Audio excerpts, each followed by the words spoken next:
Good evening, and welcome to Third Church of Christ Scientist in New York City. Let's begin with singing hymn number 7575.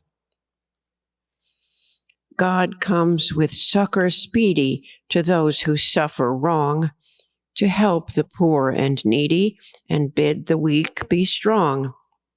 He comes to break oppression, to set the captive free, to take away transgression and rule in equity. Number 75.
I'll read from the Bible and from Science and Health with Key to the Scriptures by Mary Baker Eddy.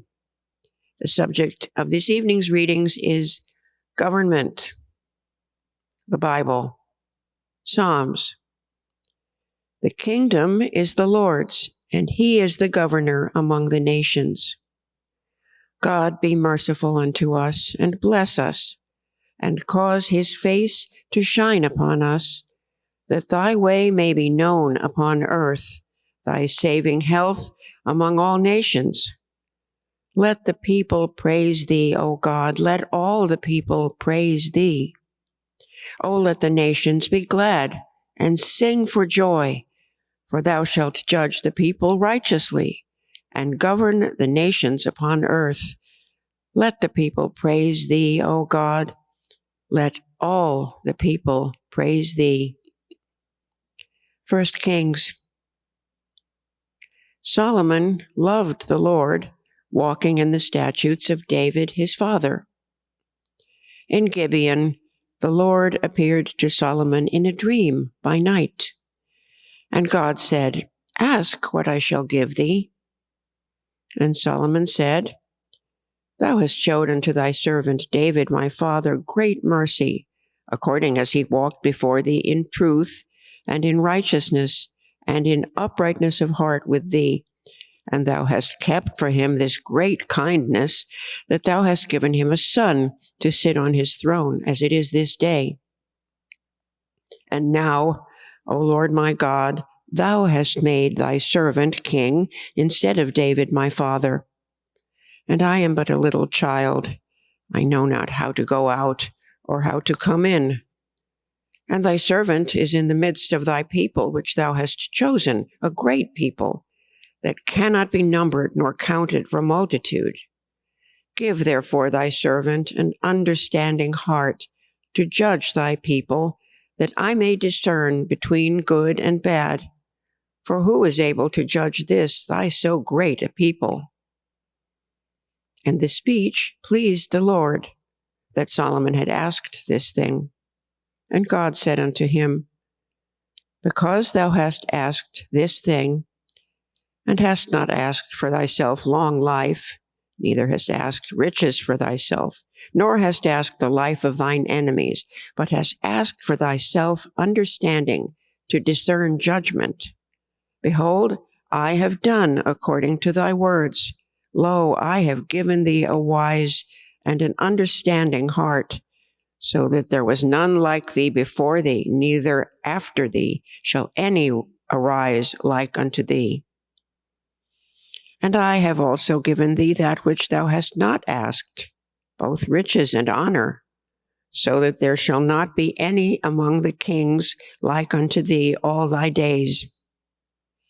And if thou wilt walk in my ways to keep my statutes and my commandments, as thy father David did walk, then I will lengthen thy days.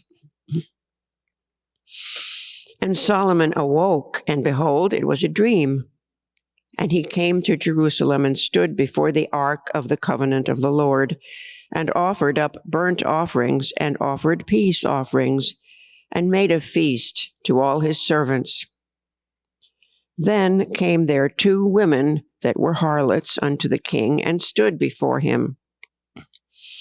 And the one woman said, O my lord, I and this woman dwell in one house, and I was delivered of a child with her in the house.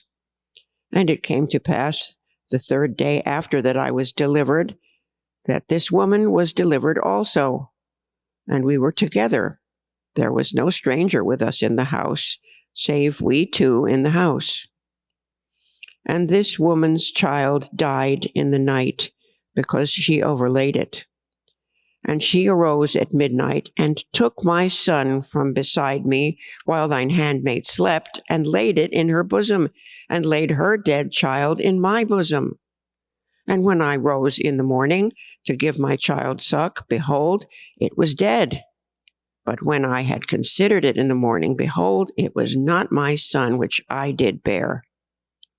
And the other woman said, Nay, but the living is my son, and the dead is thy son. And this said, No, but the dead is thy son, and the living is my son. Thus they spake before the king. Then said the king, The one saith, This is my son that liveth, and thy son is dead. And the other saith, Nay, but thy son is the dead, and my son is the living. And the king said, Bring me a sword. And they brought a sword before the king. And the king said, Divide the living child in 2, and give half to the one and half to the other. Then spake the woman whose the living child was unto the king, for her bowels yearned upon her son. And she said, O my lord, give her the living child, and in no wise slay it. But the other said, Let it be neither mine nor thine, but divide it. Then the king answered and said, Give her the living child, and in no wise slay it. She is the mother thereof. And all Israel heard of the judgment which the king had judged, and they feared the king, for they saw that the wisdom of God was in him to do judgment. Isaiah. Unto us a child is born, unto us a son is given, and the government shall be upon his shoulder. and his name shall be called Wonderful, Counselor, the Mighty God, the Everlasting Father, the Prince of Peace. Of the increase of his government and peace there shall be no end upon the throne of David and upon his kingdom, to order it and to establish it with judgment and with justice from henceforth even forever. The zeal of the Lord of hosts will perform this. Mark. And straightway in the morning the chief priests held a consultation with the elders and scribes and the whole council, and bound Jesus and carried him away, and delivered him to Pilate. And Pilate asked him, Art thou the king of the Jews? And he answering said unto him, Thou sayest it. Luke. And the people stood beholding, and the rulers also with them derided him, saying, He saved others, let him save himself, if he be Christ, the chosen of God. And the soldiers also mocked him, coming to him and offering him vinegar, and saying, If thou be the king of the Jews, save thyself. And a superscription also was written over him in letters of Greek and Latin and Hebrew, This is the King of the Jews.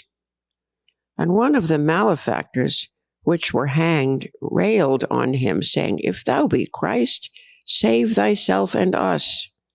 But the other answering rebuked him, saying, Dost not thou fear God, seeing thou art in the same condemnation?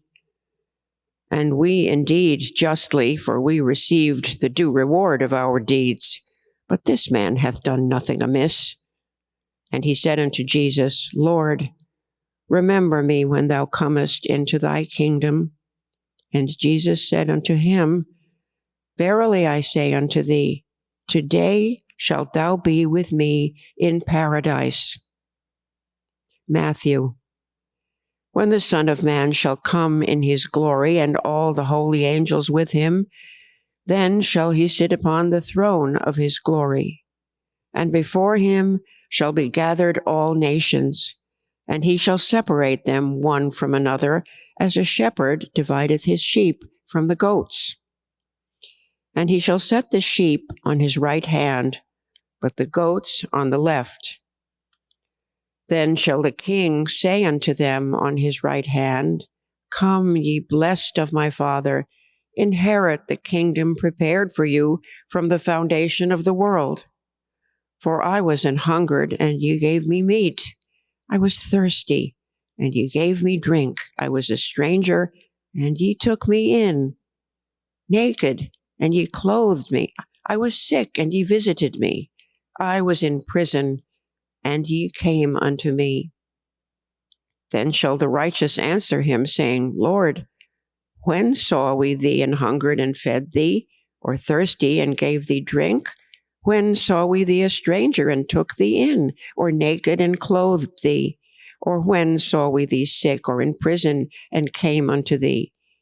And the King shall answer and say unto them, Verily I say unto you, inasmuch as ye have done it unto one of the least of these my brethren, ye have done it unto me. Luke. Consider the lilies, how they grow. They toil not, they spin not. And yet I say unto you that Solomon in all his glory was not arrayed like one of these. If then God so clothe the grass which is today in the field and tomorrow is cast into the oven, how much more will he clothe you, O ye of little faith? And seek not ye what ye shall eat or what ye shall drink, neither be ye of doubtful mind. For all these things do the nations of the world seek after, and your Father knoweth that ye have need of these things. But rather seek ye the kingdom of God, and all these things shall be added unto you.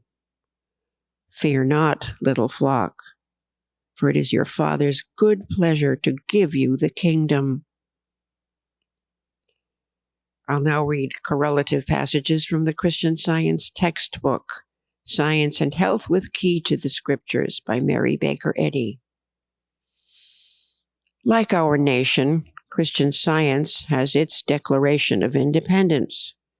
God has endowed man with inalienable rights, among which are self-government, reason, and conscience. Man is properly self-governed only when he is guided rightly and governed by his Maker, divine truth and love. The term science, properly understood, refers only to the laws of God and to his government of the universe, inclusive of man. From this it follows that businessmen and cultured scholars have found that Christian Science enhances their endurance and mental powers, enlarges their perception of character, gives them acuteness and comprehensiveness, and an ability to exceed their ordinary capacity. The human mind imbued with this spiritual understanding becomes more elastic, is capable of greater endurance, escapes somewhat from itself, and requires less repose. A knowledge of the science of being develops the latent abilities and possibilities of man. It extends the atmosphere of thought, giving mortals access to broader and higher realms. It raises the thinker into his native air of insight and perspicacity. Every function of the real man is governed by the divine mind. The human mind has no power to kill or to cure, and it has no control over God's man. The divine mind that made man maintains his own image and likeness. The human mind is opposed to God and must be put off, as St. Paul declares. All that really exists is the divine mind and its idea, and in this mind, the entire being is found harmonious and eternal. The straight and narrow way is to see and acknowledge this fact, yield to this power, and follow the leadings of truth. That mortal mind claims to govern every organ of the mortal body, we have overwhelming proof. But this so-called mind is a myth and must, by its own consent, yield to truth. It would wield the scepter of a monarch, but it is powerless. The immortal divine mind takes away all its supposed sovereignty and saves mortal mind from itself.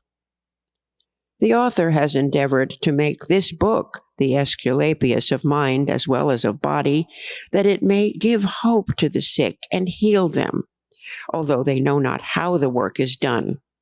Truth has a healing effect, even when not fully understood. When man is governed by God, the ever-present mind who understands all things, man knows that with God all things are possible.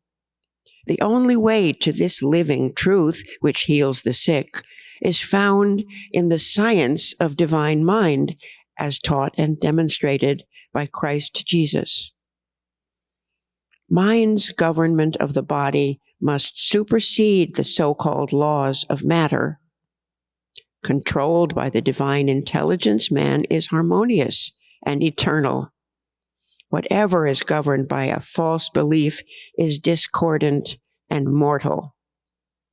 The divine mind includes all action and volition, and man in science is governed by this mind. It is the province of spiritual sense to govern man. Material, erring human thought acts injuriously both upon the body and through it. Mind, supreme over all its formations and governing them all, is the central sun of its own systems of ideas, the life and light of all its own vast creation, and man is tributary to divine mind. Whatever is governed by God is never for an instant deprived of the light and might, of intelligence and life. The understanding that the ego is mind and that there is but one mind or intelligence begins at once to destroy the errors of mortal sense and to supply the truth of immortal sense. This understanding makes the body harmonious. It makes the nerves, bones, brain, etc. servants instead of masters. If man is governed by the law of divine mind, his body is in submission to everlasting life and truth and love. Whatever enslaves man is opposed to the divine government. Truth makes man free. You may know when first truth leads by the fewness and faithfulness of its followers. Thus it is that the march of time bears onward freedom's banner. The powers of this world will fight and will command their sentinels not to let truth pass the guard until it subscribes to their systems. But science, heeding not the pointed bayonet, marches on. There is always some tumult, but there is a rallying to truth's standard. The history of our country, like all history, illustrates the might of mind and shows human power to be proportionate to its embodiment of right thinking. A few immortal sentences breathing the omnipotence of divine justice have been potent to break despotic fetters and abolish the whipping post and slave market. But oppression neither went down in blood, nor did the breath of freedom come from the cannon's mouth. Love is the liberator.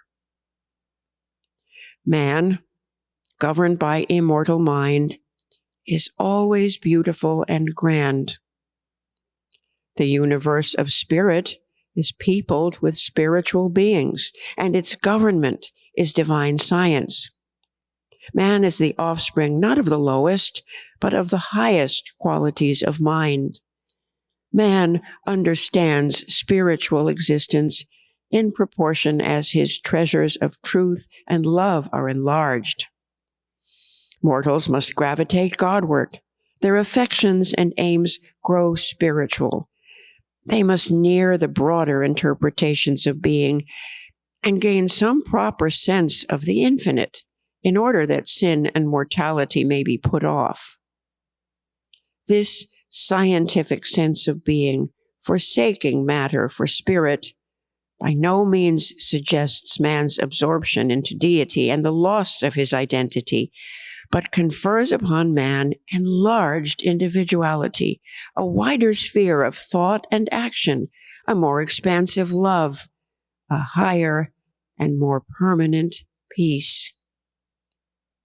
St. Paul says, "Work out your own salvation with fear and trembling." Jesus said, "Fear not, little flock, for it is your Father's good pleasure to give you the kingdom."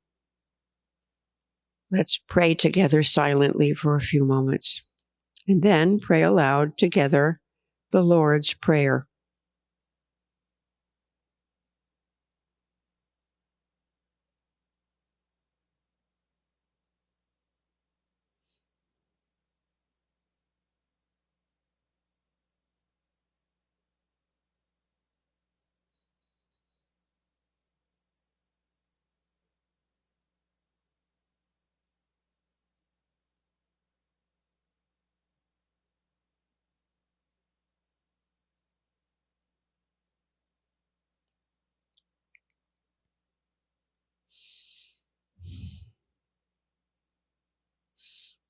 Our Father, which art in heaven, hallowed be thy name.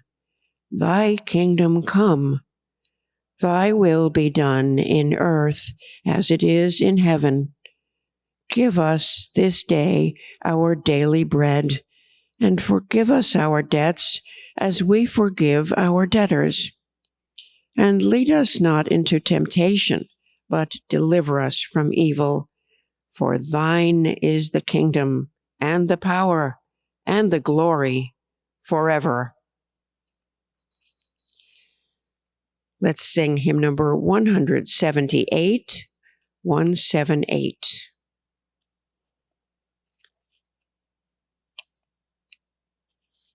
Love is life's true crown and glory. Love, the splendor of the light. Truly is God's counsel gentle. Truly all his ways are bright. Jesus knew the law of kindness, healing mind and heart of blindness, and in heavenly wisdom taught, holy works of love he wrought. Number 178.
This church is a branch of the Mother Church, the First Church of Christ Scientist in Boston, Massachusetts. We hold Sunday services at 11 a.m. and Wednesday testimony meetings at 7:30 p.m. We also have services in Spanish, Sundays at 12 noon and Wednesdays at 6:30 p.m. All services are held in person and online, and all are welcome. Third Church offers Sunday school classes in person and online for children and teens. These free one-hour classes are available each Sunday. At Sunday school, students learn how much God loves them and cares for them. They also learn about the Bible characters and lessons and the healing power of prayer. For more information on times and classes, please send us an email, thirdchurch@thirdchurchnyc.com. The members of this church invite you to an evening of inspiration, Good Friday, April 18th at 7:30 p.m. Brian Webster will speak on the topic, Our Walk to Emmaus. The talk will take place in the church edifice at 583 Park Avenue at 63rd Street. Organ music will begin at 7:20 p.m. The talk will be streamed live on our website, thirdchurchnyc.com, with simultaneous Spanish translation. After the talk, you are invited to remain for a question and answer session with Brian Webster.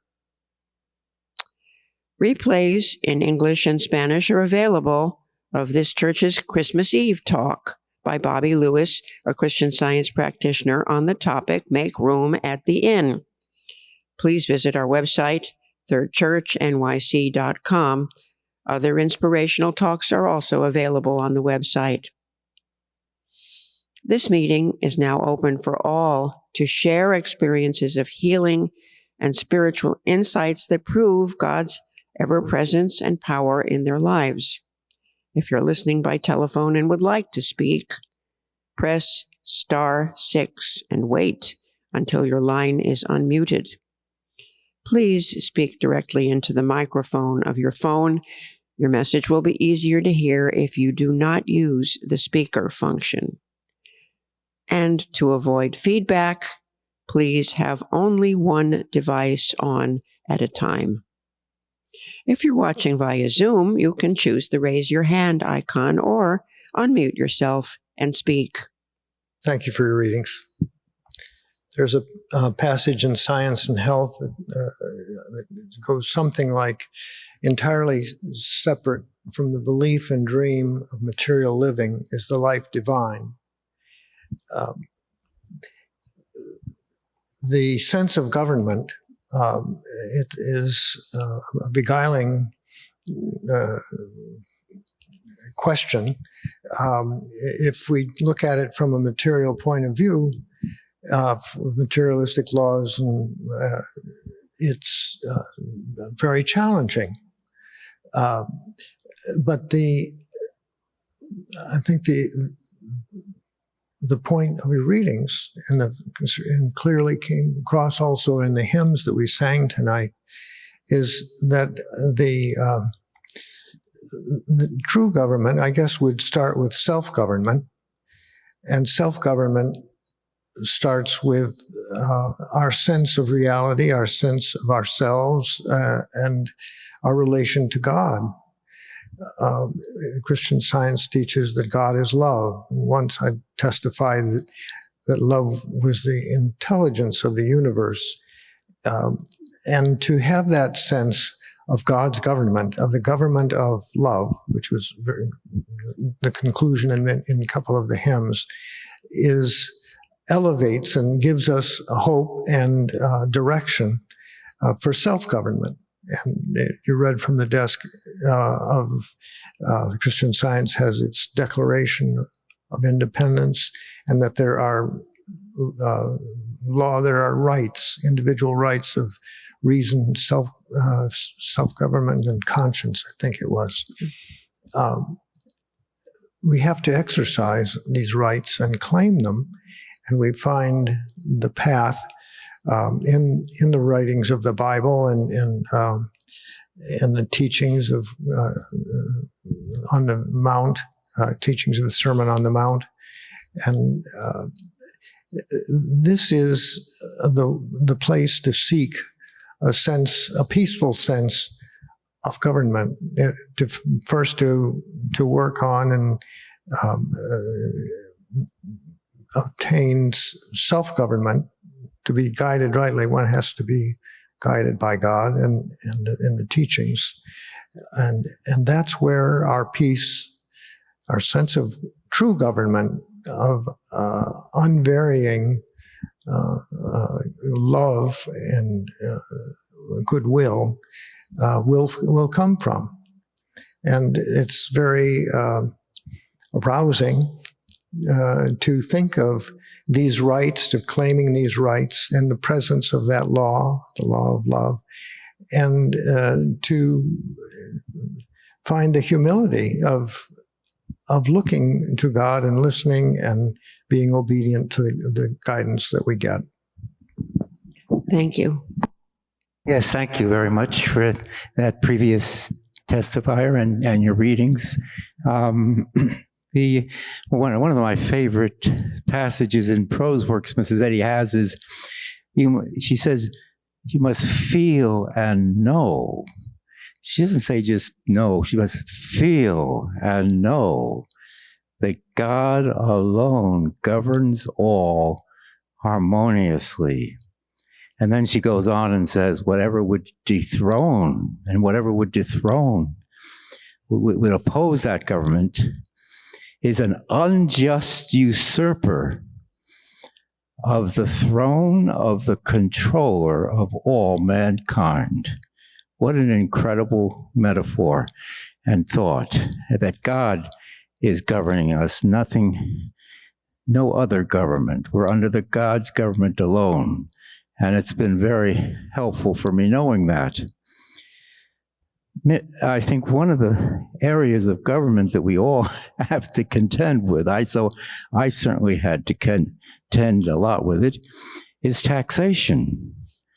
And it seems that the way the tax laws are written, if you don't collect receipts and keep track of them, you're in deep trouble.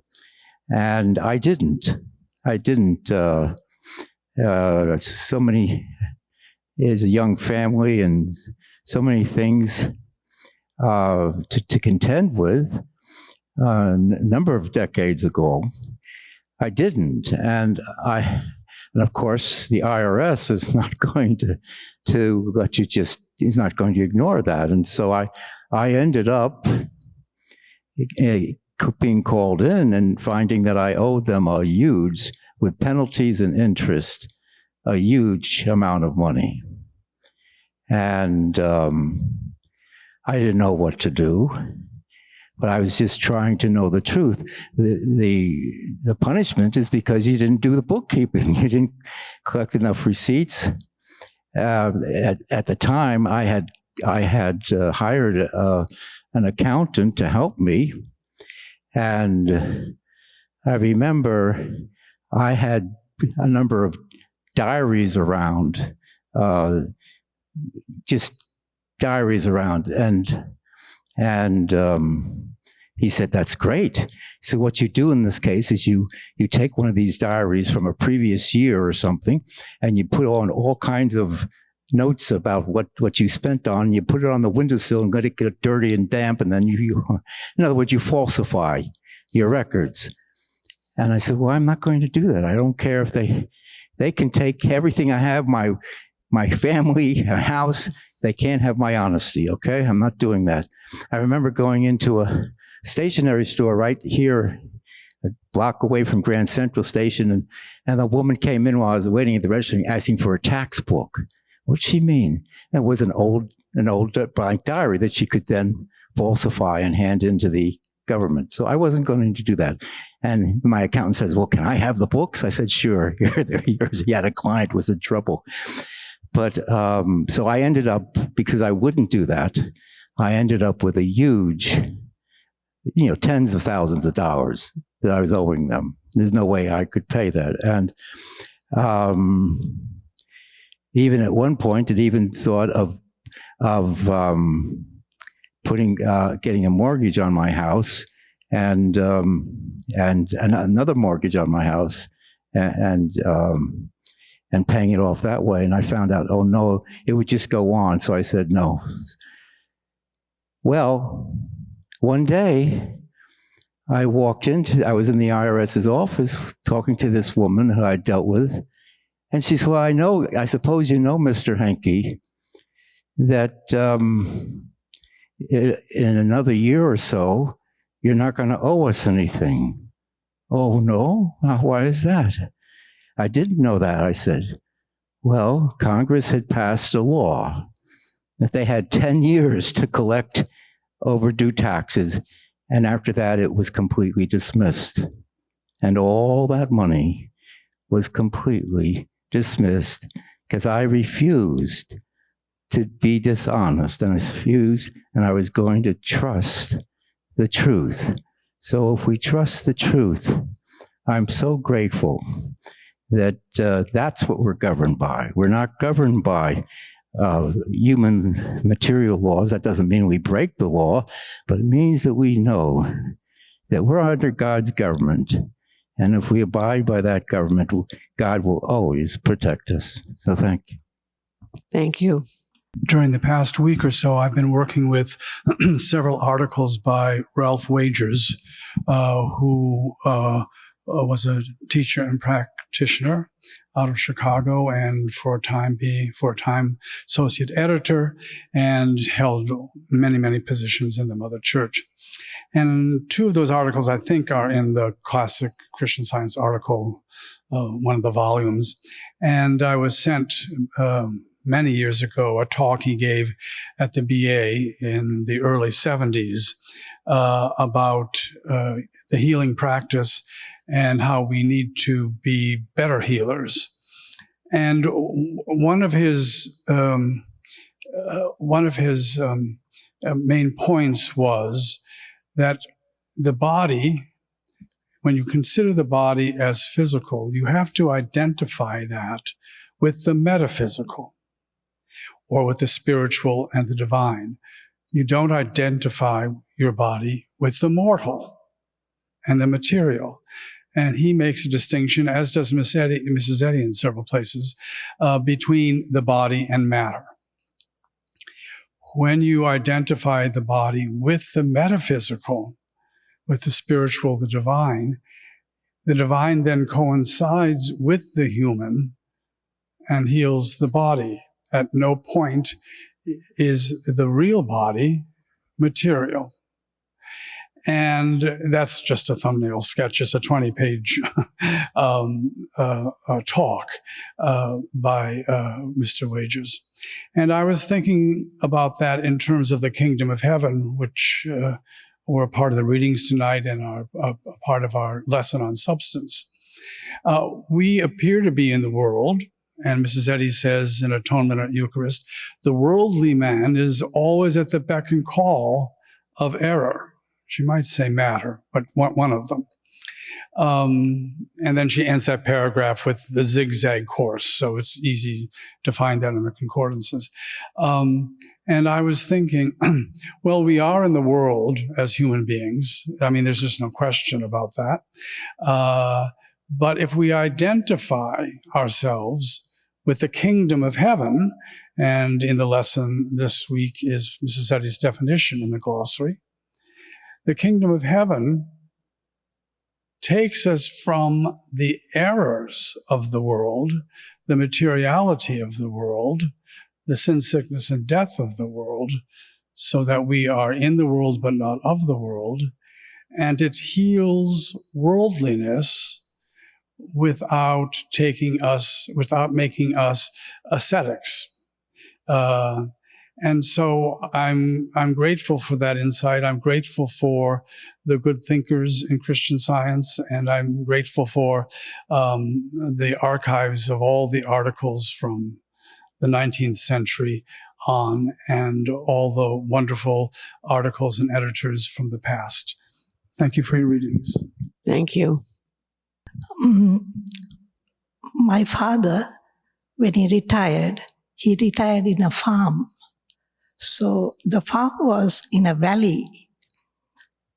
And in the valley, up in the mountains, the corporation water that comes, the shop people, they control that water. So for us to come to the valley, the bathing room, we don't get water. So what we do is there's a river flowing by in a farm. So we go and bathe in that river. So one day, one guy, people come on daily wages to work in the paddy field and, for work. One day, one youngster came asking for some daily wage. So my father asked him to cut some grass work. Then it was lunchtime, and my mother gave him lunch. And then I said, let me go and have a shower and come. I went to the river, I bathed, and I came. Then my mother went. When she went, she likes to lie down straight and let the water flow through her straight. And she would hold with one hand, because she used to wear a nose ring, and hold that and lie down. Then as she was lying down, closing her eyes, she felt something, disturbing. So she took off her hand, and her chain was lifted, gold chain. And this guy took the chain and he ran away. So my mother shouted, called me. Then I ran behind. I couldn't get him. So we informed the police. After 2 days, the postman comes with a package. So my father saw the package and it was addressed to my uncle. So my father said, this is for him, maybe medicines. Let me take it to him. And he took the package there. When they opened the package, they found the chain. So my father recognized the chain and he brought it home. In the meantime, the police caught the boy and they said, he is saying that he has sent the chain back by post.